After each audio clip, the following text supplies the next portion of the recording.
اعوذ باللہ من الشیطان الرجیم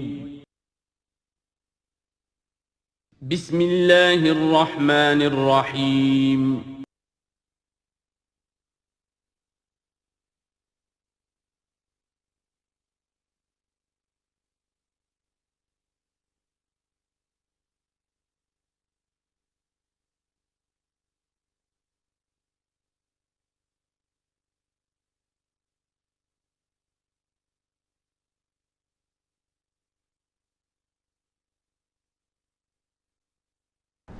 اعوذ باللہ من الشیطان الرجیم بسم اللہ الرحمن الرحیم افحسبتم انما خلقناکم عبثا وانکم الینا لا ترجعون فتعالى اللہ الملک الحق لا الہ الا هو رب العرش الکریم ومن يدع مع الله إلها آخر لا برهان له به فإنما حسابه عند ربه إنه لا يفلح الكافرون وقل رب اغفر وارحم وأنت خير الراحمين صدق الله العظيم رب اشرح لي صدري ويسر لي أمري واحلل عقدة من لساني يفقهوا قولي۔ سورہ مومنون کی جو آخری 4 آیات ہیں بہت جامع ہیں، بہت پرجلال ہیں۔ افحسبتم انما خلقناکم عبثا وانکم الینا لا ترجعون، کیا تم نے یہ سمجھا تھا کہ ہم نے تمہیں بیکار پیدا کیا تھا، بے مقصد پیدا کیا تھا، اور یہ کہ تم ہماری طرف لوٹائے نہیں جاؤ گے؟ یعنی یہ کہ در حقیقت اگر آخرت کا تصور موجود نہ ہو تو تخلیق انسانی کا مقصد کو سمجھ میں نہیں آتا۔ عام حیوانات کی طرح انسان ہوتا تو بات ٹھیک تھی، لیکن انسان عام حیوان نہیں ہے۔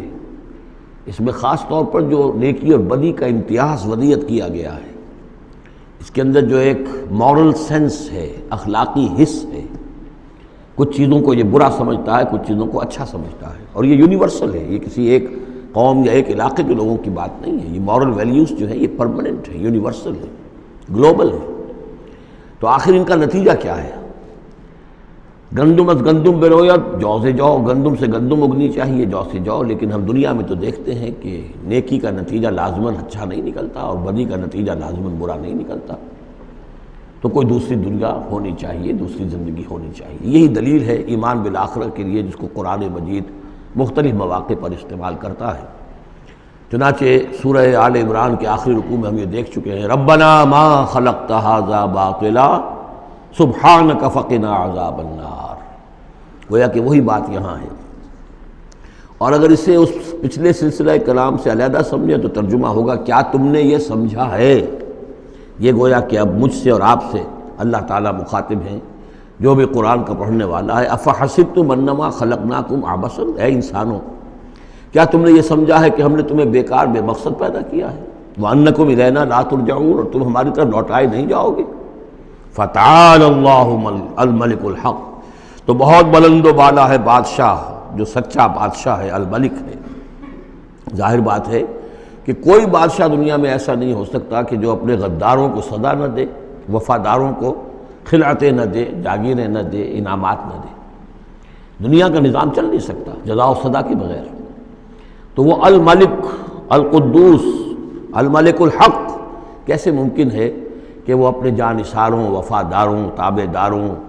ان کو کوئی اجر و ثواب نہ دے، ان کی کوئی قدر افزائی نہ کرے، ان کی جو جانثاریاں ہیں ان کا انہیں کوئی صلہ نہ دے،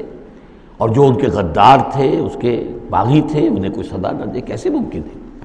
وہ تو بادشاہ ہے، بہت بلند و بالا، اور بادشاہ برحق ہے۔ لا الہ الا ہو، اس کے سوا کوئی معبود نہیں۔ رب العرش الکریم، وہ بہت عزت والے عرش کا مالک ہے۔ ومن يدع مع اللہ الہا آخر، اور جو کوئی بھی پکارے گا اللہ کے ساتھ کسی اور الہ کو، یعنی اللہ کے ساتھ پکارنا ہے، اللہ کو بھی پکار رہا ہے، کسی اور کو بھی پکار رہا ہے، لا برہان لہ بہ، اس کے لیے، اس کے حق میں، اس کے تائید میں کوئی برہان، کوئی دلیل موجود نہیں ہے۔ فإنما حسابہ عند ربہ، تو اس کا حساب جو ہے اس کے رب کے پاس ہے، اللہ تعالیٰ اس سے حساب لے لے گا۔ انہ لا یفلح الکافرون، اس میں کوئی شک نہیں ہے کہ ایسے کافر فلاح نہیں پائیں گے۔ وَقُلْ رَبِّ اغْفِرْ وَارْحَمْ وَأَنْتَ خَيْرُ الرَّاحِمِينَ، اور دعا کرو کہ پروردگار ہمیں معاف فرما، ہمیں بخش دے اور ہم پر رحم فرما، اور یقیناً تو تمام رحم کرنے والوں میں سب سے بہتر رحم کرنے والا ہے۔ سورۃ النور۔ اب یہاں 14 وہ جو صورتیں تھیں جو میں نے عرض کیا جو مکیات ہیں مسلسل، ان میں سے ایک سورہ حج کے بارے میں اور ایک سورہ رعد کے بارے میں بھی بعض لوگوں کا خیال ہے کہ وہ مدنی ہے، لیکن واقعہ یہ ہے کہ جن کو بھی مکی اور مدنی صورتوں کے مزاج سے واقفیت ہو گئی ہے، جو اس کو پہچانتے ہیں، وہ جانتے ہیں کہ یہ سارا سلسلہ جو ہے مکیات کا ہے اور ان میں کوئی مدنی صورت نہیں ہے۔ کہیں کہیں کسی مدنی آیت کا شامل ہو جانا یہ بالکل علیحدہ بات ہے، لیکن یہ کہ اب ان 14 صورتوں کے بعد اب یہ ہے واحد صورت مدنی ہے، اور یہ سورۃ النور ہے۔ یہ سن 6 کے آس پاس نازل ہوئی ہے، سن 6 ہجری، اور اس میں ایک بہت اہم واقعہ جو آیا ہے وہ حضرت عائشہ صدیقہ رضی اللہ تعالی عنہ پر جو تہمت لگائی تھی منافقین نے، اور اس میں سب سے بڑا رول تو تھا رئیس المنافقین عبداللہ ابن ابی کا، لیکن یہ کہ اور دوسرے منافقین بھی اور ان کے ساتھ ہی کچھ سادہ لوح مسلمان بھی اس فتنے میں کہیں شریک ہو گئے تھے، متاثر ہو گئے تھے، اور یہ کافی یوں سمجھیے کہ خود حضور صلی اللہ علیہ وسلم کے لیے بھی اور حضرت عائشہ صدیقہ کے لیے تو بہت ہی زیادہ تکلیف کا اور کرب کا یہ دور رہا ہے۔ بسم اللہ الرحمن الرحیم۔ سورۃ انزلناها وفرضناها وانزلنا فیها آیات بینات لعلکم تذکرون۔ یہ ایک سورت ہے، یہ انداز کسی اور سورت کا نہیں ہے، اس انداز میں اس کا آغاز، اور سورۃ نکرہ کو اگر تفخیم کے لیے مانا جائے تو یہ ایک عظیم سورت ہے جو ہم نے نازل کی ہے، اور ہم نے اس کو لازم کیا ہے تم پر، فرض کیا ہے تم پر۔ وانزلنا فیہا آیات بینات، اور اس میں ہم نے اتنی بڑی روشن آیات نازل کی ہیں، لعلکم تذکرون، تاکہ تم یاد رکھو، تاکہ تم نصیحت اخذ کرو۔ اس سورہ مبارکہ کا جوڑا جو ہے وہ آپ کو 8 مکی صورتوں کے بعد پھر جا کر ملے گا، اور وہ ہے سورہ احزاب۔ ان دونوں میں بڑی گہری مناسبت ہے، اور تقریباً حجم بھی برابر ہے، دونوں 9 رکوعوں پر مشتمل ہیں، اگرچہ اس کی آیات جو ہیں یہ چونکہ بعد میں نازل ہوئی ہے تو 9 رکوع 64 آیات میں ہے، وہاں 9 رکوع 73 آیات میں ہے، وہ پہلے نازل ہوئی، وہ سن 5 میں نازل ہوئی، یہ سن 6 میں نازل ہوئی، لیکن دونوں میں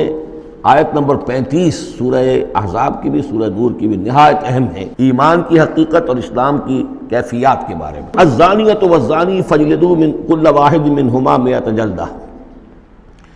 زنا کرنے والی عورت ہو، خواہ زنا کرنے والا مرد ہو، ہر ایک کو ان میں سے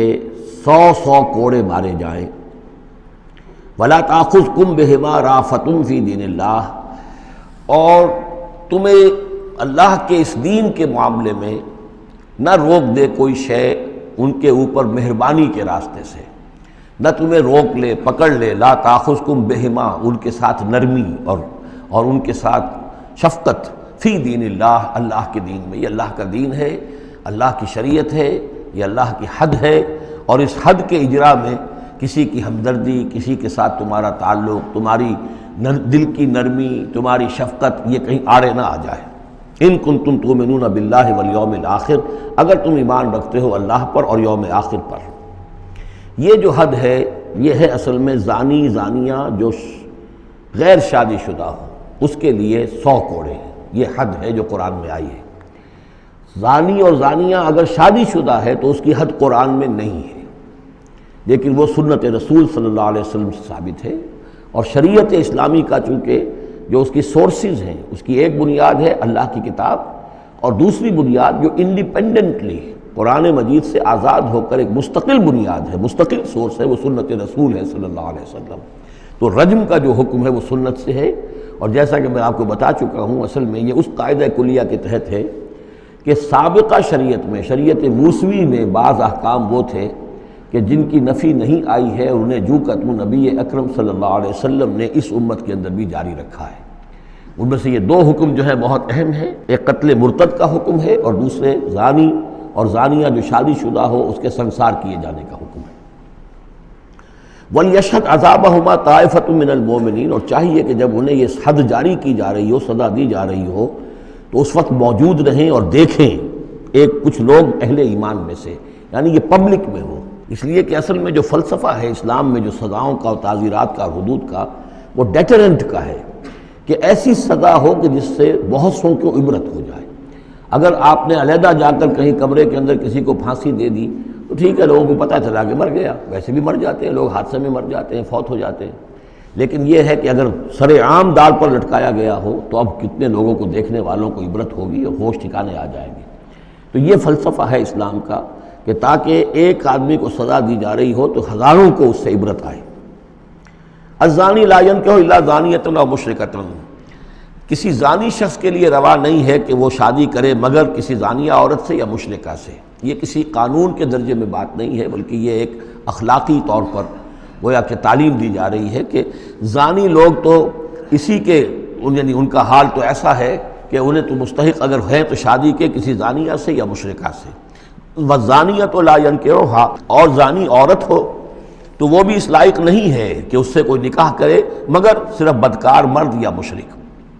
وَحُرِّمَ ذَلِكَ عَلَى الْمُؤْمِنِينَ، اور یہ دونوں جو ہیں زانی مرد اور زانی عورتیں یہ تو حرام کر دی گئی ہیں مومنین کے حق میں، اللہ یہ کہ کوئی توبہ کرے، جو بھی ہے معاملہ وہ علیحدہ ہے اس سے۔ وَالَّذِينَ يَرْمُونَ الْمُحْصَنَاتِ ثُمَّ لَمْ يَأْتُوا بِأَرْبَعَةِ شُهَدَاءَ، اور جو لوگ جو خاندانی عورتیں ہوں، حفاظت میں ہوں کسی خاندان کے اور نکاح کے قید میں ہوں، چاہے نکاح کے قید میں ہوں تو ڈبل احسان ہو گیا کہ خاندانی بھی ہے اور دوسرے یہ کہ نکاح کی قید میں بھی ہے، نکاح کی حفاظت بھی انہیں حاصل ہے۔ نہیں تو یہ کہ اگر غیر شادی شدہ ہیں لیکن کسی شریف خاندان سے ہیں، آزاد خاندان سے ہیں، اگر ان کی عورتوں میں کوئی شخص جو ہے ان پر عیب لگائے، زنا کا الزام لگائے اور پھر وہ نہ لا سکے، ثم لم یاتوا باربعۃ شہداء، 4 شہید نہ لا سکے، فجلدوہم، تو پھر اب ان کو کوڑے مارو، 80 جلدہ، 80 کوڑے، 80 دبرے، ولا تقبلوا لهم شہادۃ ابدا، اور ان کی شہادت اب کبھی آئندہ قبول نہ کرو، واولئک هم الفاسقون، اور یقیناً یہی لوگ فاسق اور نافرمان ہیں۔ یعنی زنا کا الزام اگر لگایا جا رہا ہو تو پھر جو الزام لگانے والا ہے اسے 4 گواہ چشمدید پیش کرنے ہوں گے۔ اگر وہ 4 چشمدید گواہ پیش نہیں کر سکتا تو گویا کہ اب یہ قذف کہلائے گا کہ اس نے ایک الزام لگایا ہے جس کو ثابت نہیں کر سکا، لہٰذا اس جرم کی سزا 80 کوڑے، کتنے قریب چلا گیا ہے۔ اور اس میں حکمت یہ معلوم ہوتی ہے کہ اگر فرض کیجئے کسی معاشرے میں، مسلمان معاشرے میں کسی لوگوں سے غلطی ہو گئی ہے، اس غلطی کا چرچا نہیں ہونا چاہیے الا یہ کہ اس کے لیے ثبوت موجود ہو کہ اسے کیفر کردار تک پہنچایا جا سکے۔ اگر تو ثبوت اتنا ہے کہ سزا دی جا سکے تو ضرور، لیکن اگر نہ ہو تو خاموش رہو، ورنہ یہ کہ خامخواہ برائی کا چرچا ہو جائے گا جبکہ اس کا سد باب ممکن نہیں ہے، اس کی سزا دینی ممکن نہیں ہے، تو اس میں سکوت جو ہے وہ بہتر ہے۔ الا الذین تابوا، سوائے ان کے کہ جو توبہ کر لیں من بعد ذالک، اس کے بعد واصلحوا، اور اصلاح کر لیں، یعنی یہ کہ کبھی کسی زمانے میں ان سے یہ غلطی ہو گئی تھی، انہوں نے کوئی تہمت لگائی تھی زنا کی اور 4 گواہ پیش نہیں کر سکے، طویل عرصے تک جو ہے ان کی گواہی پھر کسی بھی اسلامی عدالت میں قبول نہیں کی گئی، لیکن بعد میں ان کی روش ایسی رہی ہے، رویہ ایسا رہا ہے، انہوں نے اصلاح کر لی ہے، توبہ کر لی ہے، اب وہ قابل اعتماد ہیں، تو یہ جو معاملہ ہے اس پر سے ختم ہو جائے گا، ان کی گواہی بعد میں قبول کی جا سکے گی۔ فإن اللہ غفور الرحیم، تو اللہ غفور الرحیم ہے۔ والذین یرمون ازواجہم ولم یکن لہم شہداء الا انفسہم، اب ایک خاص معاملہ آ رہا ہے کہ کسی شوہر نے اپنی بیوی کو دیکھا ہو زنا کرتے ہوئے، وہ الزام لگائے کہ میں نے دیکھا ہے اپنی بیوی کو زنا کرتے ہوئے، درحال ہے کہ اس کے پاس 3 اور گواہ نہیں ہیں، لیکن چونکہ یہ معاملہ ہے شوہر اور بیوی کا، اگر کسی اور عورت کا ہوتا تو اس کے اوپر 80 درے لگتے اس کو کہ اس نے الزام لگایا ہے، چاہے چشمدید ہے، چاہے اس نے دیکھا ہے، لیکن 3 گناہ اور نہیں لا سکا، 3 گواہ نہیں لا سکا ہے تو درے لگیں گے 80۔ لیکن معاملہ چونکہ بیوی کا ہے، اس کے لیے خاص قانون ہے، اس کو لعان کہتے ہیں۔ وہ یہ ہے کہ والذین یرمون ازواجہم، جو الزام لگائیں زنا کا اپنی بیویوں پر، ثم ولم یکن لہم شہداء، اور ان کے پاس گواہ موجود نہ ہوں، الا انفسہم، سوائے ان کی اپنی جانوں کے، انہوں نے خود دیکھا ہے، فشہادۃ احدہم 4 شہادات باللہ، تو یہ ایک شخص کی گواہی بھی 4 گواہیاں شمار کی جائیں گی جبکہ وہ قسم کھائے اللہ کی، انہ لمن الصادقین، کہ وہ سچا ہے، حلفیہ بیان کرے۔ والخامسۃ، اور 5ویں بات یہ کہ وہ یہ کہے کہ ان لعنت اللہ علیہ ان کان من الکاذبین، کہ اگر میں جھوٹا ہوں تو مجھ پر اللہ کی لعنت ہو۔ 4 مرتبہ قسم کھا کر گواہی دینا گویا کہ وہ 4 گواہوں کی گواہی کے قائم مقام ہو جائے گا، جبکہ پھر وہ یہ بھی کہے کہ اگر میں جھوٹا ہوں تو اللہ کی لعنت مجھ پر ہو، لعنت اللہ علی الکاذبین ان کان من الکاذبین۔ وَيَدْرَؤْ عَنْهَا الْعَذَابَ، اب عورت کیا کرے گی جس کے اوپر اس کی بیوی جو ہے اس پر جو الزام لگایا گیا ہے، اگر وہ اس پر سے عذاب ٹل جائے گی سزا اور یہ حد عورت سے، ان تشہد 4 شہادات باللہ، کہ وہ بھی قسم 4 مرتبہ کھائے اللہ کی، انہ لمن الکاذبین، کہ یہ میرا شوہر جو مجھ پر الزام لگا رہا ہے جھوٹا ہے، والخامسۃ، اور 5ویں بات وہ یہ کہے ان غضب اللہ علیہا ان کان من الصادقین، کہ اگر میرا یہ شوہر اس الزام میں سچا ہے تو مجھ پر اللہ کا غضب آئے۔ اس انداز میں پھر یہ کہ عورت کے اوپر پھر حد جاری نہیں ہوگی، اور اگر شوہر کے 4 قسمیں کھا کر الزام لگانے اور پھر یہ کہ اللہ تعالیٰ کی لعنت اپنے اوپر طلب کرنے اگر جھوٹا ہو، اس کے بعد اگر بیوی خاموش رہتی ہے، وہ جوابی طور پر قسم نہیں کھاتی 4، اور نہ یہ کہتی ہے کہ اگر یہ سچا ہو تو مجھ پر اللہ کا غضب ہو، تو پھر اس پر حد جاری ہو جائے گی۔ لیکن اگر وہ بھی قسم کھا لے 4 قسمیں، اور یہ کہ ساتھ ہی یہ بھی کہے کہ اگر یہ سچا ہو اور واقعی اس کا الزام درست ہو مجھ پر، تو مجھ پر اللہ کا غضب نازل ہو جائے، تو پھر یہ کہ عذاب ٹل جائے گا، دنیا کی سزا اسے نہیں ملے گی۔ وَلَوْلَا فَضْلُ اللَّهِ عَلَيْكُمْ وَرَحْمَتُهُ، اور اگر اللہ کا فضل اور اس کی رحمت تمہارے شامل حال نہ ہوتی، وَأَنَّ اللَّهَ تَوَّابٌ رَحِيمٌ، تو گویا کہ یہاں پہ محذوف ہے کہ اگر اللہ کا فضل اور اس کی رحمت شامل حال نہ ہوتی تو تم بہت غلط راستے پر پڑ جاتے، تم کوئی بہت بڑا قدم اٹھا دیتے۔ وہ جو بھی واقعہ اب آگے آ رہا ہے یہ اس کے لیے تمہید ہے۔ وَأَنَّ اللَّهَ تَوَّابٌ حَكِيمٌ، یقیناً اللہ تعالیٰ بہت توبہ کو قبول فرمانے والا اور حکمت والا ہے۔ إِنَّ الَّذِينَ جَاءُوا بِالْإِفْكِ عُصْبَةٌ مِّنكُمْ، جن لوگوں نے یہ طوفان اٹھایا ہے، جن لوگوں نے تہمت تراشی ہے حضرت عائشہ صدیقہ رضی اللہ تعالی عنہا پر، یہ تمہارے ہی ایک گروہ ہے، تم ہی میں سے ہیں۔ لا تحسبوہ شرا لکم، اسے تم اپنے لیے برا نہ سمجھو، بل ہوا خیر لکم، بلکہ یہ بھی تمہارے لیے خیر ہے۔ اس کے ذریعے سے اللہ تعالیٰ تمہارے سامنے اب اس ضمن میں ہدایات دے گا، قوانین بتا دے گا، شریعت کے جو احکام ہیں وہ نازل ہو رہے ہیں، اس کے لیے گویا کہ یہ واقعہ جو ہے ایک تقریب بن گیا، ایک ذریعہ بن گیا۔ واقعہ اچھی طرح نوٹ کر لیجئے کہ غزوہ بنی مستلق میں حضور سن 6 کا ہے یہ واقعہ، ہجری کا تشریف لے گئے تھے۔ جب وہاں سے واپس آ رہے تھے تو جہاں رات کو ایک جگہ پر قیام تھا، اور حضرت عائشہ صدیقہ جو ہے ایک ہودج میں علیحدہ ہوتی تھیں، جیسے جس کو کہ اٹھا کر جو لوگ آتے تھے حمال، وہ اٹھا کر اسے اونٹ پر رکھ دیتے تھے، اور جہاں پر پڑا ہوا وہ ہودج اونٹ پر سے اتار کر نیچے رکھ دیا۔ تو رات کو کہیں قضائے حاجت کے لیے نکلی، پیشاب وغیرہ کی حاجت ہوئی، وہ کہیں گئیں، وہاں کچھ دیر لگ گئی، اور دیکھا واپس آ کر تو کہیں ہار اپنا گر گیا تھا۔ اس ہار کو دیکھنے کے لیے واپس گئیں، اتنی دیر میں وہ حمال آئے، اور حضرت عائشہ بہت دبلی پتلی تھیں، انہیں اندازہ نہیں ہوا کہ اس ہودج میں اس وقت ام المومنین موجود نہیں ہے۔ انہوں نے اٹھایا اور وہ کوچ کا وقت ہو گیا تھا، اونٹ کے اوپر رکھا اور قافلہ چل دیا۔ اب جب یہ آئیں واپس تو اب دیکھا کہ وہ تو قافلہ جا چکا، ہکا بکا کیا کریں، تنہا ہے، رات کا وقت ہے۔ اس وقت انہوں نے بڑی عقل مندی سے کام لیا کہ اب اگر میں قافلے کے پیچھے دوڑی چلی تو پتہ نہیں میں کسی غلط راستے پر مڑ جاؤں، اور پھر وہ تلاش بھی نہیں کر سکیں گے مجھے، تو بہتر یہ کہ میں یہیں پر بیٹھی رہوں، تاکہ انہیں جب بھی خیال ہوگا کہ اس ہودج کے اندر جو ہے ام المومنین عائشہ صدیقہ موجود نہیں ہے تو وہ تلاش میں پھر یہیں آئیں گے۔ تو وہاں بیٹھی ہوئی تھی، رات کا وقت تھا، نیند آ گئی، سو گئی، اس سے آپ کا چہرہ بھی کھل گیا۔ تو ایک صاحب تھے صحابہ میں سے صفوان ابن معطل، ان کی ڈیوٹی یہ ہوتی تھی کہ وہ لشکر کے پیچھے پیچھے چلتے تھے۔ لشکر چل رہا ہے تو ذرا فاصلے سے کہ کہیں کوئی گری پڑی چیز رہ گئی ہو، کہیں کوئی بیمار ہو، وہ چل نہ پایا ہو لشکر کے ساتھ اور رہ گیا ہو پیچھے، تو پیچھے وہ دیکھ بھال کرتے ہوئے آتے تھے۔ انہیں دور سے نظر آیا کہ یہاں کوئی شے پڑی ہوئی ہے، گٹھڑی سی پڑی ہے کوئی، تو جا کر دیکھا، حضرت عائشہ کو پہچان لیا، اور وہ کہتے ہیں کہ میں نے اس لیے پہچان لیا کہ حجاب کی آیت کے نازل ہونے سے پہلے میں نے انہیں دیکھا تھا۔ حجاب کی آیت نازل ہوئی ہے سورہ احزاب میں، سورہ احزاب 1 سال پہلے نازل ہو چکی ہے، تو جب تک حجاب کی آیت نہیں آئی تھی، ظاہر بات ہے کہ وہاں پردہ نہیں تھا، کوئی نقاب نہیں اوڑھتی تھی خواتین، اور نہ امہات المومنین، لہذا پہچانتے تھے۔ تو وہ چونکہ چہرہ کھلا ہوا تھا ام المومنین کا، تو انہوں نے کہا انا للہ و انا الیہ راجعون، یہ الفاظ جو کہے تو حضرت عائشہ کی آنکھ کھل گئی، اور وہ پھر اٹھ کر بیٹھی، انہوں نے اپنا کپڑا درست کیا، لیکن پھر انہوں نے یہ کیا صفوان ابن معطل نے کہ اپنا اونٹ بٹھا دیا خاموشی کے ساتھ، حضرت عائشہ اس پر سوار ہو گئیں، اور وہ آگے اس کی وہ نکیل پکڑ کر وہ چلتے گئے اور قافلے میں پہنچ گئے۔ وہاں عبداللہ ابن ابی نے شور مچا دیا کہ خدا کی قسم تمہارے نبی کی یہ بیوی جو بچ کر نہیں آئی ہے، مطلب یہ کہ یہ تو اب یہ معاملہ جو رہا ہے، تنہائی رہی ہے، علیحدہ رہے ہیں، تو گویا کہ زنا کا معاملہ ہو گیا ہے۔ یہ اس کی جو بھی اس کی گندی سوچ تھی، ظاہر بات ہے کہ مکھی تو گندگی پر بیٹھتی ہے، اس کو تلاش رہتی ہے گندگی کی، اس کے لیے تو یہ ایک موقع مل گیا اسکینڈل اٹھانے کا۔ یہ اسکینڈل بڑھتے بڑھتے ایک طوفان بن گیا، اور اس میں بعض جو ہیں بہت ہی مخلص لوگ بھی، حضرت حسان ابن ثابت رضی اللہ تعالیٰ عنہ جو دربار نبوی کے گویا کہ سرکاری شاعر تھے، ان کا بھی معاملہ اس کے اندر ایسا ہو گیا کہ وہ بھی ملوث ہو گئے۔ تو یہ ہے واقعہ افک کا۔ لیکن اس کے بعد قرآن مجید میں پھر یہ آیات نازل ہوئیں، اللہ تعالیٰ نے برات کر دی، اور پھر یہ کہ ان کی پاک دامنی اور پاک بازی جو ہے وہ ثابت ہو گئی، اور اس کے بعد یہ معاملہ رفع دفع ہو گیا۔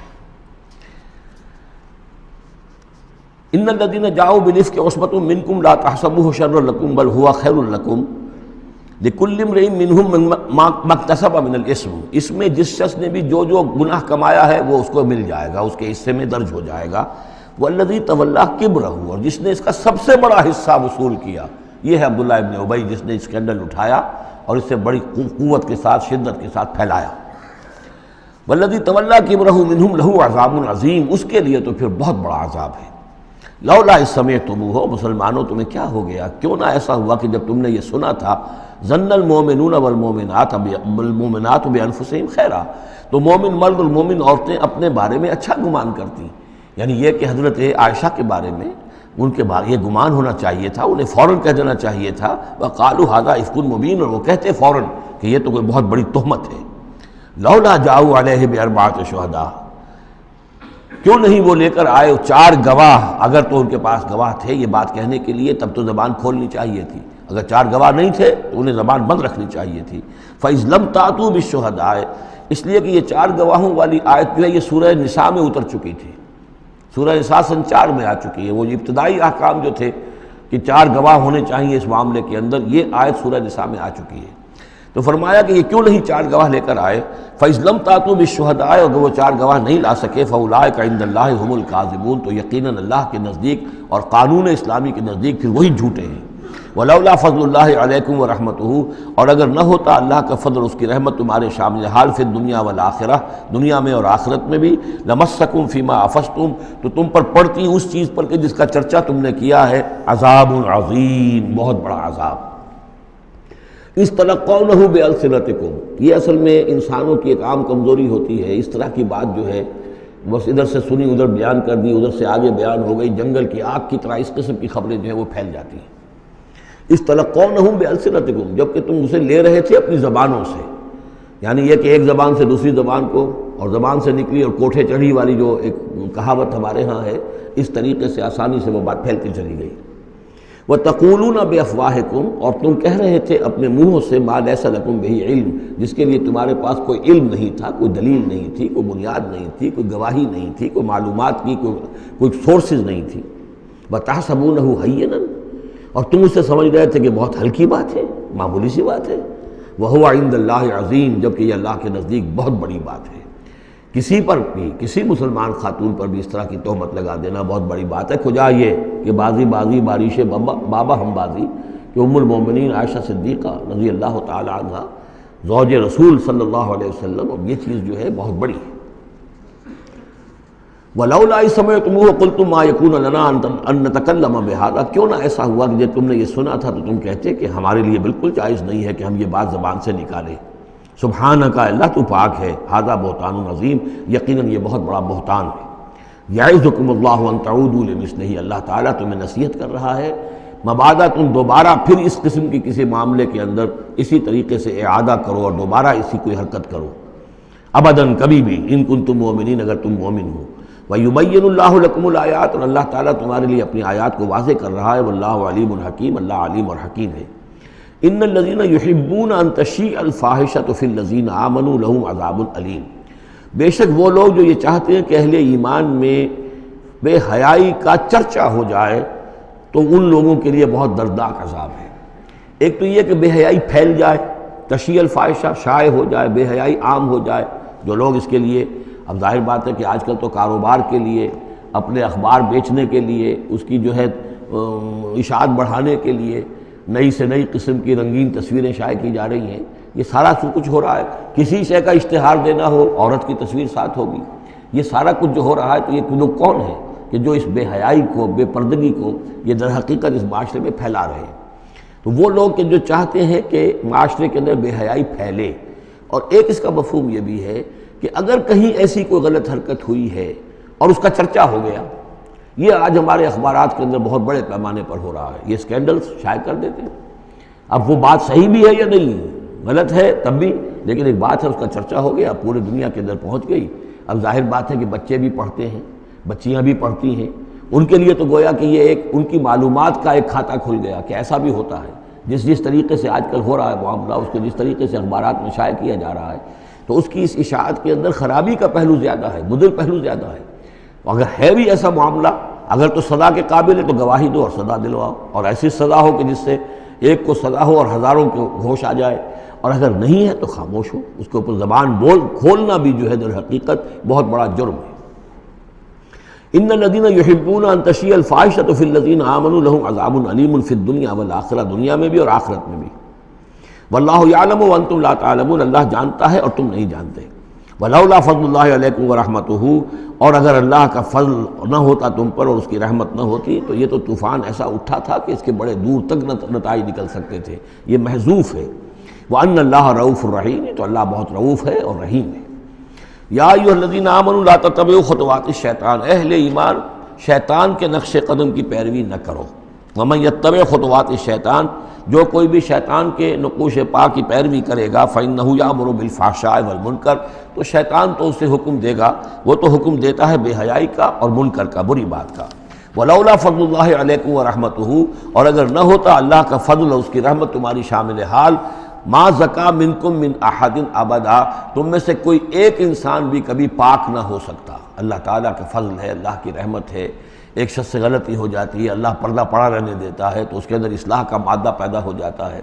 ایک دفعہ آدمی ننگا ہو جائے تو پھر ڈھیٹ ہو جاتا ہے۔ اس سے یہ کہ اللہ تعالیٰ جو ہے ان چیزوں کے اندر اس کی بڑی حکمت ہے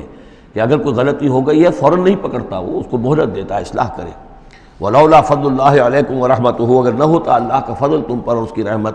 ما زکا منکم من احد ابدا، تم میں سے کوئی بھی کبھی نیک اور پارسا نہ بن سکتا اور پاک نہ ہو سکتا۔ ولکن اللہ یزکی من یشاء، بلکہ یہ تو اللہ تعالیٰ ہی پاک کرتا ہے جس کو چاہتا ہے۔ واللہ سمیع علیم، اللہ سمیع علیم ہے۔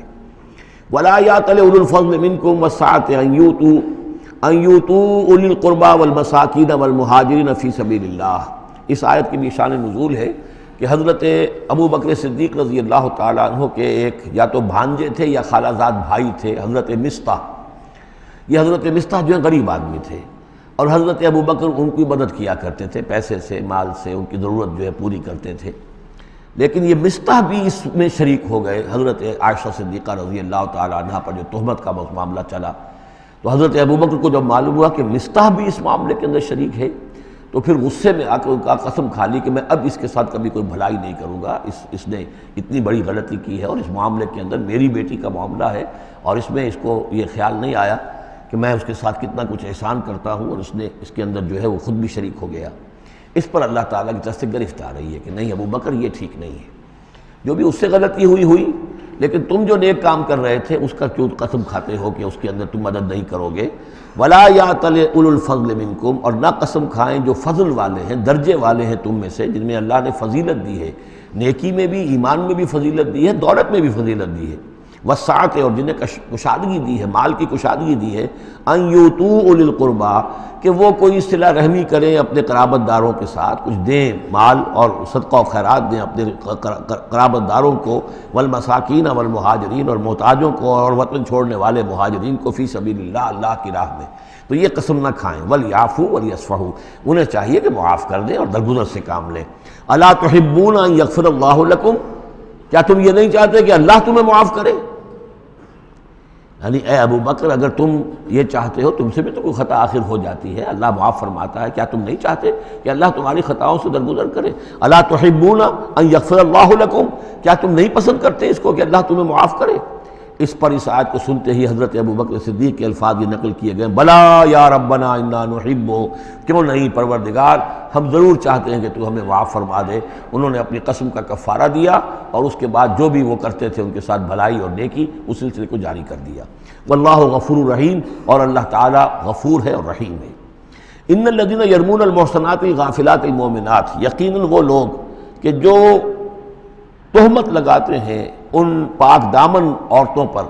کہ جو غافل ہیں، جن کو ان چیزوں کا ہوش بھی نہیں ہے، جن کا گمان بھی ادھر نہیں گیا، المومنات اہل ایمان میں سے لعنوا فی الدنیا ایسی معصوم اور پاک دامن عورتوں پر جو تہمت لگانے والے ہیں ان پر پھٹکار ہے دنیا میں بھی اور آخرت میں بھی، وَلَهُمْ عَذَابٌ عَظِيمٌ اور ان کے لیے بہت بڑا عذاب ہے۔ یوم تشہد علیہم السنتہم وایدیہم، جس دن کے ان کے خلاف گواہی دیں گے، تشہد علیہم، علی کو نوٹ کر لیجئے، جس دن کے ان کے خلاف گواہی دیں گے، السنتہم ان کی اپنی زبانیں گواہی دیں گی، وایدیہم ان کے اپنے ہاتھ گواہی دیں گے، وارجلہم اور ان کے پاؤں گواہی دیں گے، بما کانوا یعملون، اب جو کچھ عمل وہ کر رہے تھے۔ یہ ہاتھ ہمارے پاس اللہ کی امانت ہے، میں اس سے غلط کام کر رہا ہوں تو یہ انڈر پروٹیسٹ میرا حکم تو مان رہا ہے، اس لیے کہ اللہ تعالیٰ نے مجھے میرے حوالے سے کیا ہوا ہے، لیکن اس کے اندر پروٹیسٹ ہے، قیامت کے دن یہی میرے خلاف مقدمہ کرے گا، پروردگار تو نے مجھے اس کے حوالے کیا تھا اور یہ مجھ سے میرے ذریعے سے غلط کام کرتا رہا۔ یہ پاؤں جو ہیں ہمارے خلاف گواہی دیں گے کہ پروردگار ہم اس کے تابع تھے، اس کے حکم کے مطابق چل رہے تھے، یہ بدبخت ہمیں چوری کرنے کے لیے جاتا تھا تو اس کے لیے استعمال کرتا تھا، یا کوئی اور برا کام کرنے کے لیے ہمارے پیروں ہمیں استعمال کرتا تھا۔ یومئذ یوفیہم اللہ دینہم الحق، اس دن اللہ تعالیٰ ان کا پورا بدلہ ان کو دے دے گا۔ یہ دین کے لفظ کو یہاں نوٹ کیجئے، دین بدلے کو کہتے ہیں، دین مالک یوم الدین، جزا و سزا کے دن کا مالک، بدلے کا دن۔ وَيَعْلَمُونَ أَنَّ اللَّهَ هُوَ الْحَقُّ الْمُبِينُ، اور وہ جان لیں گے کہ اللہ تعالیٰ ہی ہے الحق، سچا اور ہر بات کو کھول کر بیان کر دینے والا۔ الخبیثات للخبیثین والخبیثون للخبیثات، ناپاک عورتیں ناپاک مردوں کے لیے ہیں اور ناپاک مرد ناپاک عورتوں کے لیے ہیں، اور طیبات والطیبات للطیبین والطیبون للطیبات، اور ستھرے اور پاک باز جو خواتین ہیں وہ پاک باز مردوں کے لیے ہیں، اور پاک باز جو مرد ہیں وہ پاک دامن خواتین کے لیے ہیں۔ اولئک مبرؤون مما یقولون، یہ لوگ بری ہیں ان چیزوں سے کہ جو لوگ کہتے ہیں۔ لہم مغفرۃ ورزق کریم، ان کے لیے مغفرت ہے اور رزق کریم ہے۔ یہ دونوں آیات جو ہیں در حقیقت اخلاقی تعلیم کی نوعیت کی ہیں، کہ اتنی اخلاقی حس معاشرے کے اندر رہے کہ جس کے ساتھ کوئی بدنامی کا معاملہ ہو جائے پھر وہ خود محسوس کرے کہ میں آئسولیٹ ہو کر رہ گیا ہوں یا رہ گئی ہوں اس معاشرے کے اندر، یہ معاشرے کے اندر یہ عام روش پیدا ہو جائے۔ جیسے کہ پہلے آیا تھا وہ اس کے اندر بھی یہی بات تھی کہ زانی نکاح نہ کرے مگر کسی زانیہ سے یا کسی مشرکہ سے، وہ اس لائق نہیں ہے کہ اس کے نکاح میں کوئی مسلمان خاتون آئے پاک دامن اور عفت والی۔ اس طرح زانیہ جو ہے اس سے کوئی نکاح نہ کرے سوائے مشرک کے، یہ قانونی چیزیں نہیں ہیں، جیسا کہ میں نے عرض کیا یہ اخلاقی، تاکہ ایک نفرت پیدا ہو زنا سے، بدکاری سے۔ اسی طریقے سے معاشرے کے اندر ایک عام فضا، ایک حس ایسی پیدا ہو جائے کہ جس میں جو لوگ بھی ایسی گراوٹوں میں مبتلا ہوں وہ خود اپنی آنکھوں میں ذلیل ہو کر رہ جائیں۔ یا ایھا الذین آمنوا لا تدخلوا بیوتا غیر بیوتکم حتی تستأنسوا، اب اس حوالے سے بہت سے جو احکام آ رہے ہیں، یہ سورہ نور اور سورہ احزاب ان دونوں میں معاشرتی احکامات ہیں۔ معاشرتی احکامات میں خاص طور پر وہ جو ایک آیت آئی ہے سورہ بنی اسرائیل میں، وَلَا تَقْرَبُوا الزِّنَا إِنَّهُ كَانَ فَاحِشَةً وَسَاءَ سَبِيلًا،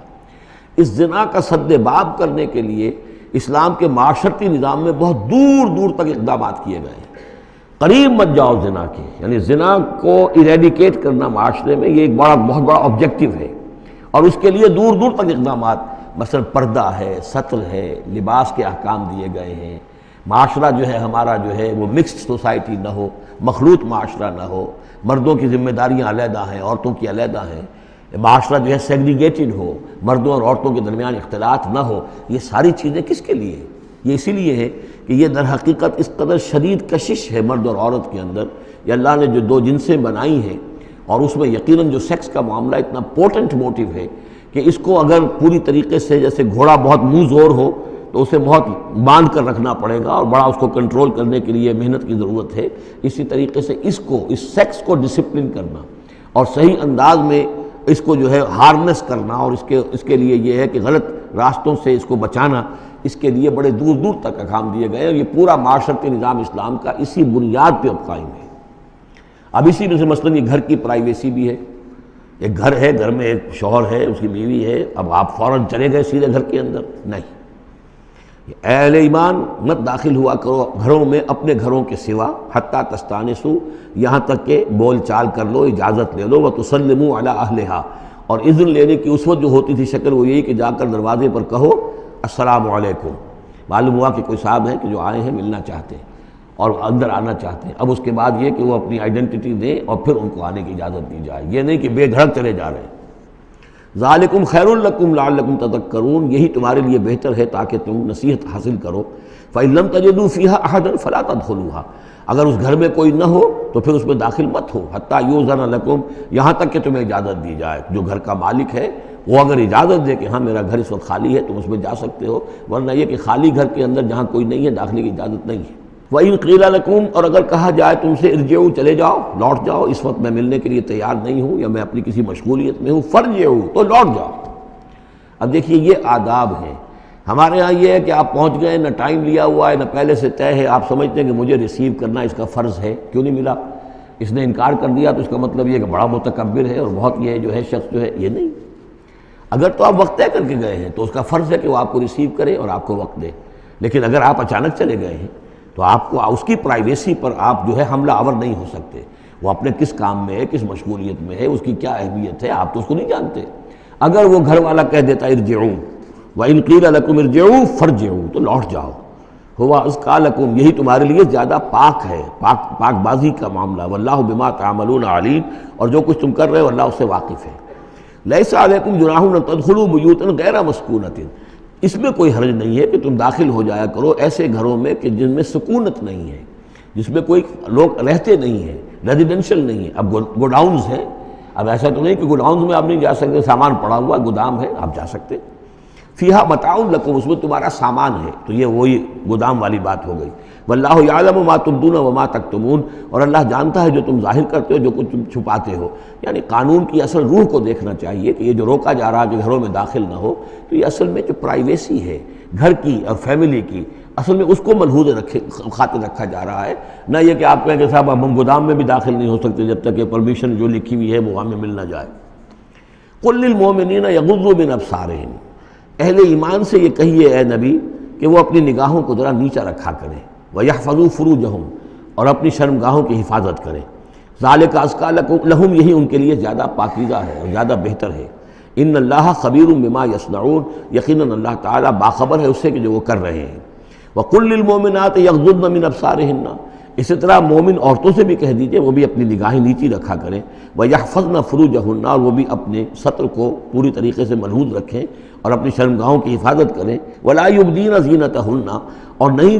انہیں نہیں چاہیے کہ وہ اپنی زینت اور سنگھار کو ظاہر کریں، إِلَّا مَا ظَهَرَ مِنْهَا، سوائے اس کے کہ جو از خود ظاہر ہو جائے۔ وَلْيَضْرِبْنَ بِخُمُرِهِنَّ، اور چاہیے کہ وہ اپنے گریبانوں کے اوپر اپنی اوڑھنیوں کے بکل مار لیا کریں۔ بِخُمُرِهِنَّ عَلَىٰ جُيُوبِهِنَّ، یہ خمرہن جمع ہے خمار کی، خمار کہتے ہیں اوڑھنی۔ ایک دوسرا لفظ جو ہے وہ آئے گا سورہ احزاب میں، ان دونوں الفاظ کو علیحدہ علیحدہ رکھیے۔ تو یہ ہے کہ اپنے گریبانوں کے اوپر، گویا کہ یہ بھی پرانا ہمیشہ سے لباس، عورت کے لباس میں اوڑھنی بھی تھی اور عورت کے لباس میں چادر بھی تھی۔ چادر وہ لے کر نکلتی تھی جب گھر سے باہر جاتی تھی، اور اوڑھنی وہ رکھتی تھی جبکہ گھر کے اندر ہوتی تھی۔ یہی جو ہماری تہذیب کے اندر ہے، یہ عرب کی تہذیب میں پہلے بھی تھا۔ چہرے کا پردہ نہیں تھا عرب میں، چادر وہ لے کے جاتی تھی تو چادر اپنے اوپر ڈالتی تھی، اور مرد بھی چادر کے بغیر نہیں ہوتے تھے، نہ کوئی مرد بغیر چادر کے نہ عورت، بلکہ چادر ہی سے ایک شخص کا رتبہ معین ہوتا تھا۔ کسی کی چادر بڑی شاندار ہے، دوشالہ اوڑھا ہوا ہے، بہت قیمتی ہے، تو وہ بڑا آدمی ہے، وہ سردار ہے۔ کسی کے بیچارے کی جو ہے معمولی سی چادر ہے۔ اور اسی لیے اس حدیث میں آتا ہے کہ جو شخص تکبر کرتا ہے، الکبر و ردائی، تکبر جو ہے وہ تو میری چادر ہے۔ اور یہ عرب میں یہ بڑا کسی شخص کی توہین کرنی ہوتی تھی اس کی چادر گھسیٹتے تھے، گویا کہ اس کی عزت جو ہے اس کو کھینچ لیا ہے۔ تو اللہ فرماتا ہے کہ جو تکبر کرتا ہے وہ گویا میری چادر گھسیٹ رہا ہے میرے کندھے سے۔ اس درجے جو ہے اللہ تعالیٰ جو ہے اس میں اپنی توہین محسوس کرتا ہے۔ تو وہ اپنی ان اوڑھنیوں کے بکل مار لیا کریں اپنے گریبانوں پر، یعنی یہ کہ یہ انسان کے لیے، عورت کے لیے، یہ اس کی زینت کا ایک بہت بڑا حصہ ہے۔ اس کی جو بھی چھاتی ہے اس کے لیے ایک اضافی کرتا اس نے پہنا ہوا ہے، لیکن کرتے کے اوپر مزید جو ہے یہ ایک بکل اس کی اوڑھنی کا ہو۔ وَلَا يُبْدِينَ زِينَتَهُنَّ، اس کے سینے کے اوپر یہ اضافی ہو جائے گا۔ وَلَا يُبْدِينَ زِينَتَهُنَّ، اور نہ وہ ظاہر کریں اپنی زینت کو۔ اب یہ ہے جو محرموں کی فہرست آ رہی ہے، جس کے سامنے عورت کھلے چہرے کے ساتھ آ سکتی ہے بلا حجاب۔ اور یہ اتنی طویل فہرست جو دی گئی ہے، آخر سوچنا چاہیے کہ اللہ تعالیٰ نے یوں ہی ایکسرسائز ان فیوٹیلٹی تو نہیں کی ہے۔ کیا فرق ہے اگر ایک عورت کے چہرے کا پردہ نہیں ہے، وہ باہر نکلتی ہے چادر لے کر، اور یہ کہ اس میں کسی اور کے ساتھ اس کا پردہ چہرے کا نہیں ہے، تو پھر یہ پوری فہرست دینے کی ضرورت کیا ہے؟ میرے نزدیک چہرے کا پردہ اسلام کے اندر لازم ہے، اور اس چہرے کے پردے سے مستثنا ہیں یہ لوگ۔ کون لوگ مستثنا ہیں؟ الا لبعولتہن، ان کے شوہر نمبر ایک، او آبائہن، یا ان کے باپ، اور باپ سے مراد باپ، دادا، چچا، یہ سب چلیں گے، او آبائے بعولتہن، یا ان کے شوہروں کے باپ، او ابنائہن، یا ان کے اپنے بیٹے، او ابنائے بعولتہن، یا ان کے شوہروں کے بیٹے، یعنی ان کے شوہروں کی کسی اور بیوی سے اولاد ہے، بیٹے ہیں، تو وہ بھی محرم ہیں، وہ نامحرم نہیں ہے۔ او اخوانہن، یا ان کے اپنے بھائی، او بنی اخوانہن، یا ان کے بھائیوں کے بیٹے، او بنی اخواتہن، یا یہ ہو گئے، او بنی اخواتہن، یا ان کے بھانجے، او نسائہن، یا ان کی عورتیں، اپنی عورتیں، جان پہچان کی عورتیں، عام عورتیں نہیں، نسائہن، او ما ملکت ایمانہن، یا یہ کہ جو ان کے غلام اور ان کی لونڈیاں ہیں۔ اکثر و بیشتر اہل سنت کے نزدیک یہاں مرد غلام مراد نہیں ہے بلکہ لونڈیاں مراد ہیں۔ اب التابعین غیر اولی الاربۃ، یا ایسے تابع لوگ جو کہ صرف خدمت گار ہیں، بعض اوقات ہوتا ہے خاندانی طور پر جو ہے وہ خدمت گار کرنے والے ہیں، باپ بھی کہیں ملازم تھا اسی گھر میں، اب اس کی اولاد بھی وہیں پر ہے، وہ بھی کام کر رہی ہے، بچپن سے وہیں پلے ہیں۔ ایسے لوگ ہوتے ہیں کہ جن کو واقعتاً پھر اس گھر کی خواتین سے اس طرح کا خیال کبھی نہیں آ سکتا کہ ان کے بارے میں وہ کوئی بری بات سوچیں۔ اب التابعین غیر اولی الاربۃ، یا وہ تابع کہ جو کہ کوئی غرض نہیں رکھتے اس قسم کے معاملات سے، من الرجال، مردوں میں سے۔ اب الطفل الذین لم یظہروا علی عورات النساء، یا وہ لڑکے کہ جو ابھی عورتوں کے جو مخفی معاملات ہیں ان سے واقف ہی نہیں، ابھی وہ جنسی جو بھی باتیں ہیں ان سے واقف نہیں ہیں۔ ولا یضربن، یہ اب یہ فہرست مکمل ہو گئی، یہ ہیں محرم لوگ جن کے سامنے عورت بغیر چہرے کے پردے کے آ سکتی ہے۔ باقی یہ کہ زینت جو خود بخود ظاہر ہو جائے، اب ظاہر ہے کہ آپ نے چادر بھی لی ہوئی ہے، کسی خاتون نے برقع بھی اوڑھا ہوا ہے، لیکن اب کسی کا قد ہے، ماشاءاللہ وہ قد ایسا ہے، سرو قد ہے کوئی خاتون، تو وہ کہاں چھپائے گی اس قد کو؟ وہ تو ظاہر ہو جائے گا۔ جسم متناسب ہے، اب وہ جسم تو ظاہر ہو جائے گا۔ اس اعتبار سے ما ظہر منہا کو لوگوں نے لے لیا چہرے کے لیے، یہ بالکل غلط ہے۔ چہرے کا تو پردہ میرے نزدیک لازم ہے، اور یہ کہ باقی یہ کہ ان کے سامنے چہرے کے سمیت عورت آ سکتی ہے۔ باقی عورت جو ہے اپنے بیٹے کے سامنے بھی سوائے 3 اعضاء کے اور نہیں کھول سکتی، اپنے بھائی کے سامنے بھی نہیں کھول سکتی۔ چہرہ، یہ ہاتھ پونچھوں سے نیچے، اور پیر ٹخنوں سے نیچے، یہ جو 3 اعضاء ہیں یہ وہ ہیں کہ جو جس کو عورت نے یہ کھلے رکھ سکتی ہے، اپنے وہ بیٹے کے سامنے بھی، بھائی کے سامنے بھی، اور جو بھی رشتے گنائے گئے ہیں۔ لیکن یہ کہ اس سے آگے پھر جو ہے معاملہ وہ پھر شوہر کا ہے، اس سے آگے یعنی لباس کا معاملہ جو ہے جس سے کہ عورت جو ہے وہ آزاد ہوگی، وہ صرف شوہر کے لیے۔ وَلَا يَضْرِبْنَ بِأَرْجُلِهِنَّ لِيُعْلَمَ مَا يُخْفِينَ مِنْ زِينَتِهِنَّ، اور نہ یہ ایسا ہو کہ وہ اپنے پاؤں مار کر چلیں، کوئی زیور جو ہے پاؤں میں پہنا ہوا اس کی جھنکار ہو تاکہ لوگوں جو ہے ادھر متوجہ ہو جائیں۔ لِيُعْلَمَ مَا يُخْفِينَ مِنْ زِينَتِهِنَّ، تاکہ لوگوں کے علم میں آ جائے کہ کیا انہوں نے چیز چھپائی ہوئی ہے اپنی زینت میں سے، کیا زیورات پہنے ہوئے ہیں۔ وَتُوبُوا إِلَى اللَّهِ جَمِيعًا أَيُّهَا الْمُؤْمِنُونَ، اور اے اہل ایمان سب کے سب مل کر اللہ کی جناب میں توبہ کرو، لَعَلَّكُمْ تُفْلِحُونَ، تاکہ تم فلاح پاؤ۔ وَأَنكِحُوا الْأَيَامَ مِنكُمْ، اور دیکھو اپنی بیواؤں کی شادیاں کر دیا کرو۔ وَالصَّالِحِينَ مِنْ عِبَادِكُمْ، یہ بھی اب ایک بہت اہم ہے بات۔ ہندوانہ ہمارا معاشرہ جو ہے وہ بیوہ کی شادی جو ہے وہ تو جائز بھی نہیں سمجھتا، یا بہت ہی یوں سمجھیے کہ اس کے نزدیک بہت ہی ناپسندیدہ بات ہے، اور ہمارے ہاں بھی یہ ہو گیا ہے۔ حالانکہ یہاں حکم ہے انکحوا الایام منکم، بیواؤں کی شادیاں کر دیا کرو۔ والصالحین من عبادکم و امائکم، اور تمہاری جو بانیاں ہوں، غلام ہوں، ان میں سے بھی جو سمجھدار ہوں، جن کے کردار کے بارے میں تمہیں اعتماد ہو، ان کی بھی شادیاں کر دیا کرو۔ ایک کی کنیز ہے، ایک کا غلام ہے، ان کی شادی ہو جائے۔ اب ظاہر بات ہے وہ کنیز جو ہے اپنے آقا کے، اب اس کے ساتھ وہ تمتع نہیں کر سکے گا، اس لیے کہ اس نے اجازت دے دی ہے کہ اس کی کنیز کی شادی ہو گئی ہے کسی غلام کے ساتھ۔ وَالصَّالِحِينَ مِنْ عِبَادِكُمْ وَإِمَائِكُمْ إِنْ يَكُونُوا فُقَرَاءَ، اگر وہ فقیر ہوں گے، مہر وغیرہ دینے کی ان کے اندر ہمت نہیں ہے، صلاحیت نہیں ہے، يُغْنِهُمُ اللَّهُ مِنْ فَضْلِهِ، تو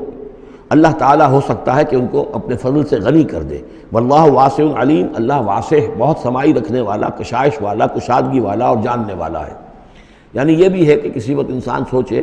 کہ اگر میں شادی کروں گا تو وہ بھی اپنی قسمت ساتھ لے کر آئے گی، کیا پتہ کہ میرے اس وقت حالات جو ہیں اگر کچھ خراب بھی ہیں تو اللہ تعالیٰ اس کی قسمت سے، اس کے حوالے سے وہ اللہ تعالیٰ میرے لیے رزق کا دروازہ کھول دے۔ وَلْيَسْتَعْفِفِ الَّذِينَ لَا يَجِدُونَ نِكَاحًا، اور جو لوگ نکاح کی قدرت بالکل نہ رکھتے ہوں، شادی کر ہی نہ سکتے ہوں، کچھ بھی نہ ہو ان کے پاس، نہ کوئی گھر ہو جس میں کہ اپنی بیوی کو رکھ سکیں، نہ کوئی نان نفقے کا سامان ہو، نہ کوئی مہر دے سکیں، وَلْيَسْتَعْفِفْ، تو انہیں چاہیے کہ وہ اپنی عفت کی حفاظت کریں، پوری طریقے سے اپنے اس جو جنسی جذبے کو کنٹرول کریں۔ الَّذِينَ لَا يَجِدُونَ نِكَاحًا حَتَّى يُغْنِيَهُمُ اللَّهُ مِنْ فَضْلِهِ، یہاں تک کہ اللہ تعالیٰ انہیں اپنے فضل سے غنی کر دے۔ وَالَّذِينَ يَبْتَغُونَ الْكِتَابَ مِمَّا مَلَكَتْ أَيْمَانُكُمْ فَكَاتِبُوهُمْ، اور تمہارے غلاموں میں سے جو تمہارے ساتھ چاہیں مکاتبت کرنا۔ یہ مکاتبت کا قاعدہ یہ تھا کہ غلام یہ طے کرتا تھا کہ جناب میں آپ کو اتنے لاکھ درہم دے دوں گا، اتنی مدت کے اندر اندر آپ مجھے آزاد کر دیجئے، تو یہ معاہدہ ہو گیا، اب وہ آزاد ہو گیا، لیکن آزادی اسی میں ہے کہ اسے وہ رقم اتنی عرصے کے اندر ادا کرنی ہے، اب وہ کمائے گا، محنت کرے گا، کوشش کرے گا اور وہ رقم ادا کر دے گا، یہ مکاتبت تھی۔ تو جو بھی تمہارے غلاموں میں سے مکاتبت چاہیں، مما ملکت ایمانکم فکاتبوہم، تو یہ مکاتبت کر لیا کرو۔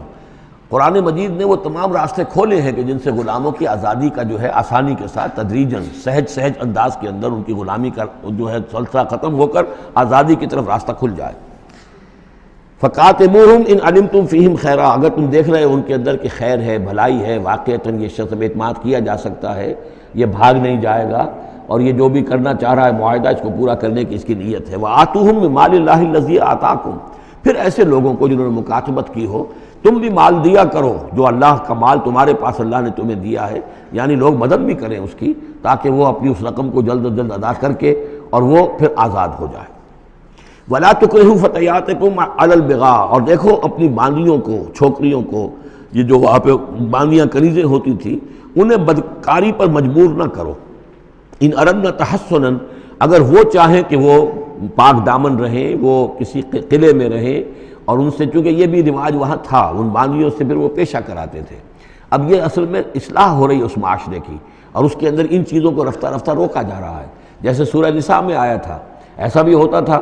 کہ باپ کی بیویاں جو ہیں، اپنی جو سوتیلی مائیں ہیں، انہیں اپنے گھر میں ڈال لیا، لیکن یہ ساری چیزیں رفتہ رفتہ ایک ایک کر کے پھر ان کی بندش ہوئی ہے، تو وہ اپنی لونڈیوں سے پیشہ کراتے تھے اور کمائی خود کھاتے تھے۔ تو فرمایا یہ بہت غلط ہے، لِتَبْتَغُوا عَرَضَ الْحَيَاةِ الدُّنْيَا، تاکہ تم حاصل کرو دنیا کی زندگی کا سامان۔ وَمَنْ يُكْرِهُنَّ فَإِنَّ اللَّهَ مِنْ بَعْدِ إِكْرَاهِهِنَّ غَفُورٌ رَحِيمٌ، اور اگر کوئی ان کو مجبور کرے گا اس کام کے لیے تو اللہ تعالیٰ ان کی اس مجبوری کی بنا پر ان کے حق میں غفور اور رحیم ہوگا۔ تم پر وبال آئے گا، جو کام یہ غلط کروائے گا وبال اس پر آئے گا۔ اگر وہ خود جو ہے مجبوراً کر رہی ہے اور وہ اس کے لیے ذہناً تیار نہیں ہے تو بہرحال اللہ اس کے حق میں غفور اور رحیم ہوگا۔ وَلَقَدْ أَنزَلْنَا إِلَيْكُمْ آيَاتٍ مُبَيِّنَاتٍ، اور دیکھو ہم نے نازل کر دی ہیں تمہاری جانب یہ روشن آیات، وَمَثَلًا مِّنَ الَّذِينَ خَلَوْا مِن قَبْلِكُمْ، اور وہ ساری باتیں بھی ہم نے بتا دی ہیں کہ جو ان لوگوں میں تھیں جو تم سے پہلے تھے۔ یہ ساری گندگیاں، معاشرتی خرابیاں جو ہیں یہ پہلوں کے اندر بھی تھیں، ہم نے ان سب کی نشاندہی کر دی ہے۔ وَمَوْعِظَةً لِّلْمُتَّقِينَ، اور اہل تقویٰ کے لیے ہم نے نصیحت یہ نازل فرما دی ہے۔ قَدْ جَاءَتْكُم مَّوْعِظَةٌ مِّن رَّبِّكُمْ وَشِفَاءٌ لِّمَا فِي الصُّدُورِ۔ اب یہ 5واں رکوع آ رہا ہے، اور یہ ہمارے اس منتخب نصاب کا جو دوسرا حصہ ہے، ایمان کی بحث، اس کے ضمن میں یہ بہت اہم درس ہے۔ اور یہ آیت نمبر 35 جو آ رہی ہے، یہ قرآن مجید کی عظیم ترین آیات میں سے ہے۔ اس سورہ مبارکہ کی بھی آیت نمبر 35 اور سورہ احزاب میں بھی بالکل ٹھیک یہی نمبر، آیت نمبر 35 آپ کو ملے گی۔ یہ ایمان پر اور وہ اسلام کی کیفیات پر قرآن مجید کی عظیم ترین آیات ہے۔ اللہ نور السماوات والارض، اللہ آسمانوں اور زمین کا نور ہے۔ مثل نورہ، اس پر ایمان کی مثال، اس کے نور ایمان کی مثال ایسی ہے کہ مشکاتن، جیسے ایک طاق ہے، فیہا مصباح، اس میں ایک چراغ روشن ہے۔ المصباح فی زجاجہ، وہ چراغ جو ہے چمنی کے اندر ہے، شیشہ ہے اس کے اوپر، جیسے لالٹینیں ہوتی تھی پچھلے زمانے میں، گلوب کے ساتھ جو ہے وہ لیمپ ہوتے تھے۔ الزجاجۃ کأنہا کوکب دری، اور وہ شیشہ چمک رہا ہے جیسے کہ ایک چمکدار ستارہ ہو۔ یوقد من شجرۃ، اور اس مصباح میں، اس دیے میں، اس چراغ میں جلایا جا رہا ہے تیل، کس کا؟ ایک شجرہ مبارکہ زیتونہ کا، ایک ایسا مبارک درخت زیتون کا، لا شرقیۃ ولا غربیہ، جو نہ شرقی ہے نہ غربی ہے، یعنی یہ کہ درخت ہے، جھنڈ ہے ایک، اب اگر تو اس جھنڈ کے مشرق میں کوئی درخت ہے تو صبح کی دھوپ تو انہیں ملے گی، شام کی نہیں ہوگی، مغرب میں ہے تو شام کی دھوپ مل جائے گی، صبح کی نہیں ملے گی، ایک علیحدہ کھڑا ہوا ہے کوئی جس کے نہ ادھر کوئی اور ہے نہ ادھر کوئی اور درخت ہے، تو پورے دن کی تمازت دھوپ کی جو ہے وہ جذب کر رہا ہے۔ اور ایسے درخت کا جو روغن زیتون ہوتا تھا وہ بہت صاف شفاف، اسی کی مثال دی جا رہی ہے کہ نہ شرقی ہے نہ غربی ہے، وہ کسی جانب سے اوٹ میں ہے ہی نہیں، یکاد زیتھا یضیء، اس کا جو روغن ہے وہ بھڑک اٹھنے کو بیتاب ہے، قریب ہے کہ روشن ہو جائے، وَلَوْ لَمْ تَمْسَسْهُ نَارٌ، چاہے اسے ابھی آگ نے چھوا ہی نہ ہو، نور علی نور، جب آگ مس کر جائے، چھو جائے تو پھر نور علی نور ہے، وہ بھڑک اٹھتا ہے۔ یہدی اللہ لنورہ من یشاء، اللہ تعالیٰ ہدایت فرماتا ہے اپنے نور کی جانب جس کو چاہتا ہے، وَيَضْرِبُ اللَّهُ الْأَمْثَالَ لِلنَّاسِ، اور اللہ تعالیٰ مثالیں بیان کرتا ہے لوگوں کے لیے، وَاللَّهُ بِكُلِّ شَيْءٍ عَلِيمٌ، اور اللہ ہر چیز کا کما حقہ علم رکھتا ہے۔ یہ اصل میں ایمان کے لیے، اس کے اجزائے ترکیبی کے لیے بہترین تمثیل ہے، جس کو میں پہلے بیان کرتا رہا ہوں کہ ایک ہے فطرت، انسانی فطرت، اگر فطرت سلیم ہے تو اس کے اندر یہ ایمانی حقائق موجود ہیں، معرفت خداوندی موجود ہے، البتہ اس پر کوئی پردے آ گئے ہیں، اس کے اوپر جو ہے کچھ غلاف پڑ گئے ہیں، اور جب آتی ہے وہی وہ اس کو ایکٹیویٹ کرتی ہے، آیات الہیہ جو ہیں، آیات قرآنیہ، وہ اندر کے اندر جو ڈورمنٹ اس کی کانشسنس ہے ایمان کی، اس کو ایکٹیویٹ کر کے شعور پر لے آتی ہے۔ اس کو یوں سمجھے کہ جیسے تیل ہے، اب تیل ایک ہے کڑوا تیل، جس سے کہ ہم دیے کبھی جلایا کرتے تھے، اب تو شاید ہی کہیں آپ نے دیکھا ہو دیا کس کو کہتے ہیں، لیکن اس میں وہ کڑوا تیل جو جلتا تھا تو کڑوا تیل خود آگ نہیں پکڑ سکتا، اس میں بتی ڈالنی پڑتی تھی، کوئی کپڑے کی بتی ہے بٹکر، یا یہ کہ وہ روئی کی بتی بنائی ہے، اس بتی کا پھر آگ لگاتے تھے تو جل تو رہا ہے تیل، لیکن بواسطہ بتی، براہ راست وہ تیل جلنے کی پوزیشن میں نہیں ہے۔ لیکن ایک تیل ہے پیٹرول، اس کو جو کڑوے تیل سے روشنی حاصل کرنے کے لیے جتن کرنے پڑ رہے ہیں آپ کو جلانے کے لیے، اور پیٹرول گویا کہ بیتاب ہے، وہ بھڑک اٹھنے کو بیتاب ہے، ذرا سی چنگاری قریب آئی اور بھڑک گیا۔ اسی طریقے سے انسانوں کی طباع کا فرق ہے، کچھ لوگوں کی جو فطرت ہے اتنی سلیم ہوتی ہے، اتنی نیکی ہوتی ہے اس کے اندر کہ جیسے ہی وہی سامنے آئی، آئینہ جگمگا اٹھا ایک دم، اس لیے کہ اوپر غبار ہے ہی نہیں، اس کے اوپر کوئی اور جو ہے پردے پڑے ہوئے ہیں ہی نہیں۔ یہ مثال صدیقین کی ہے جو میں نے کل بھی آپ سے عرض کیا تھا کہ جیسے کہ حضور نے فرمایا میں نے جس کے سامنے بھی دعوت ایمان رکھی اس نے کچھ نہ کچھ توقف اور تردد ضرور کیا، سوائے ابو بکر کے کہ ایک لحظے کا بھی توقف نہیں کیا۔ یہ اس لیے کہ ان کی فطرت اتنی سلیم تھی، گویا کہ وہ پیٹرول تھا ان کے اندر جو بھڑک اٹھنے کو بیتاب تھا کہ ذرا قریب بھی اگر دیاسدائی آ گئی تو بھڑک اٹھے۔ لیکن کچھ لوگ وہ تھے کہ جن کا تیل اتنا صاف اور پاک نہیں تھا، ان میں کوئی تکدر تھا، انہیں وقت لگ گیا، اگر چاہیے کہ بالآخر وہ ایمان لے آئے، لیکن یہ کہ کچھ اس میں بتی ڈالنی پڑی، کوئی اس کے لیے محنت کرنی پڑی۔ السابقون الاولون من المہاجرین والانصار والذین اتبعوہم بإحسان، پھر وہ لوگ ہیں جو بعد میں درجہ بدرجہ پھر ان کے بعد آتے چلے گئے۔ تو اسی طریقے سے ایمان کی مثال ہے کہ یہ روغن فطرت یا نور فطرت، نور روح، روحانی نور جو ہمارے اندر ہے نور تجلی بھی اسی خاک میں پنہاں، غافل تجرا صاحب ادراک نہیں ہے، وہ جو ہماری روح کے اندر ہے، روح ملکوتی کے اندر جو نور ہے، یہ نور اور باہر سے جو قرآن کا نور، وحی کا نور آیا، ان دونوں کے نور کے اجتماع سے پھر نور علی نور کی کیفیت پیدا ہوئی۔ اب وہ نور ایمانی جو ہے وجود میں آ گیا۔ اللہ نور السماوات والارض مثل نورہ کمشکاۃ فیہا مصباح المصباح فی زجاجہ، اور ذہن میں رکھیے یہ ہمارا جو پنجر ہے پسلیوں کا، اس کی واقعتاً طاق کی سی شکل ہے، یہ نیچے سے چوڑا ہو رہا ہے، اوپر سے تنگ ہو رہا ہے، طاق ایسے ہی ہوتے تھے۔ ڈائفرام جو ہے وہ اس طاق کا گویا کہ فلور ہے، جو ہمارے ایبڈومینل کیویٹی کو چیسٹ کیویٹی سے علیحدہ کرنے والا عضو ہے، اور دل رکھا ہوا ہے اس کے اوپر، یہ گویا کہ چراغ ہے۔ اس دل میں نور ایمان ہوتا ہے، اس دل کے اندر جو ہے وہ اللہ کا نور، اور یہ نور بنا ہے دو چیزوں سے، ایک وہ نور فطرت جو اس کے اندر موجود تھا اس کی روح کے اندر، اور ایک نور وحی، ان دونوں کے اجتماع سے نور علی نور، وہ نور جو ہے وہ نور ایمان کی شکل میں اس قلب کے اندر جو ہے وہ جاگزی ہوا اور قلب منور ہو گیا۔ المصباح فی زجاجہ الزجاجۃ کأنہا کوکب دری یوقد من شجرۃ مبارکۃ زیتونۃ لا شرقیۃ ولا غربیہ یکاد زیتھا یضیء ولو لم تمسسہ نار نور علی نور یہدی اللہ لنورہ من یشاء. یہ نور علی نور ہے، دو نوروں کے جمع ہونے سے یہ نور ایمان وجود میں آیا،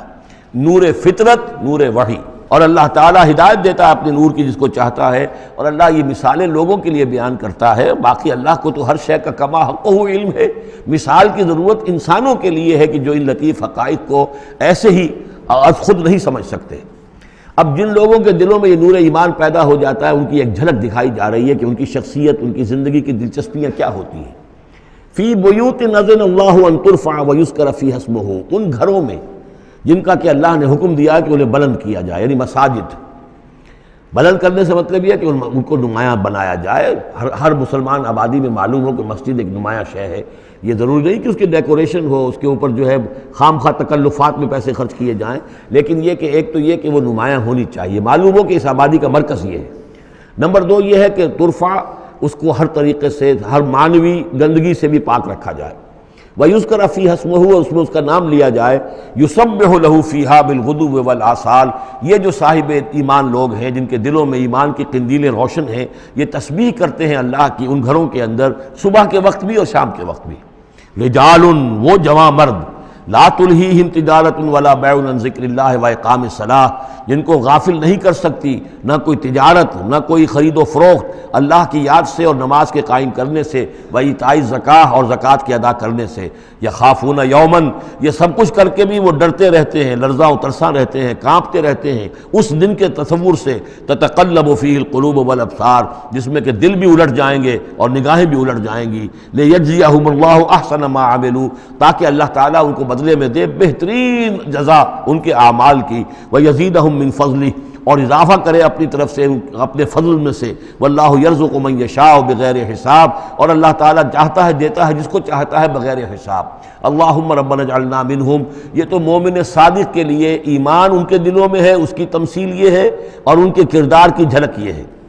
اب ایک ہے بین بین کے لوگ، ایمان تو نہیں ہے لیکن کچھ نہ کچھ نیکی کے کام کرتے ہیں، کچھ اپنے دل کی تسلی کے لیے، کچھ اپنے ضمیر کو مطمئن کرنے کے لیے. ان کی نیکی حقیقی نیکی نہیں ہے. وہ لیس البر ان تولوا وجوہکم قبل المشرق والمغرب، اس آیت کو ذہن میں رکھیے. والذین کفروا، اور جو لوگ ایمان سے تہی ہیں، محروم ہیں، کافر ہیں، ان کی نیکیاں، ان کے اعمال کیا ہیں؟ کسراب، جیسے ریت ہو، سراب ہو. بقیعۃ، ایک چٹیل میدان میں. یحسبہ الظمآن ماء، پیاسا سمجھتا ہے کہ پانی ہے. حتی اذا جاءہ، یہاں تک کہ وہ جب وہاں پہ گھسٹ گھسٹ کر بھی پہنچتا ہے تو معلوم ہوتا ہے لم یجدہ شیئا، کچھ نہیں پاتا وہاں پر. ووجد اللہ عندہ، اور اللہ کو پاتا ہے وہاں موجود. فوفاہ حسابہ، تو اللہ تعالیٰ اس کا حساب اسے پورا چکا دیتا ہے. واللہ سریع الحساب، اور اللہ جو ہے حساب چکانے میں دیر نہیں لگاتا. یعنی یہ جو نیکیاں ہوتی، جھوٹی نیکیاں، ملمے کی نیکیاں، حقیقی ایمان نہیں ہے، ایمان باللہ نہیں ہے، ایمان بالآخرت نہیں ہے، لیکن یوں ہی کچھ نہ کچھ نیکیاں ہیں، کچھ خدمت خلق کے کام ہے. اس طرح کی چیزیں اللہ کی نگاہ میں ان کی کوئی وقت نہیں. اس کے لیے پہلے ایک مثال سورہ ابراہیم میں آ چکی ہے. دوسری مثال یہ کہ یہ نیکیاں سراب کے مانند ہیں، جنہیں پیاسا سمجھتا ہے کہ یہ پانی ہے، حقیقت میں پانی نہیں ہے. اب تیسرا جو کردار ہے وہ یہ ہے کہ جن کے دلوں میں، جن کی زندگیوں میں یہ جھوٹ موٹ کی نیکی بھی نہیں ہے، نفس پرستی اور دنیا پرستی، اور ان کے اندر ہر طرح کی گندگی جو ہے وہ آ چکی ہے. ان کی مثال کیا ہے؟ او کظلمات فی بحر اللجی، یا جیسے کہ اندھیرے ہوں ایک بڑے گہرے سمندر میں. یغشاہ موج، اس کے اوپر ایک موج چڑھی ہوئی ہو. من فوقہ موج، اس کے اوپر ایک اور موج ہو. من فوقہ سحاب، اور اوپر جو ہے بادل بھی ہوں. یعنی اندھیری رات ہے، کوئی روشنی نہیں، اوپر بادل ہے، نہ چاند اور ستاروں کی کوئی روشنی نہیں آ رہی. اور اس کے ساتھ ہی یہ ہے کہ موج کے اوپر موج چڑھی ہوئی ہے. ظلمات بعضها فوق بعض، یہ اندھیروں پر اندھیرے ہیں. اذا اخرج یدہ لم یکد یراہا، جب وہ اپنا ہاتھ نکالتا ہے تو اس کو بھی نہیں دیکھ سکتا، جسے ہم کہتے ہیں اپنے محاورے میں ہاتھ کو ہاتھ سجائی نہیں دیتا. وَأَلَّمْ يَجْعَلِ اللَّهُ لَهُ نُورًا، اور جس کو اللہ تعالیٰ ہی نے کوئی نور عطا نہ کیا ہو، فَمَا لَهُ مِن نور، تو اس کے لیے پھر کہیں کوئی نور نہیں ہے. یہ وہ لوگ ہیں کہ جن کی زندگیاں کسی ملمے کی نیکی سے بھی خالی ہیں، اندھیارے ہی اندھیارے ہیں. ظلمات بعضها فوق بعض. بارک اللہ لی ولکم فی القرآن العظیم ونفعنی وإیاکم بالآیات والذکر الحکیم.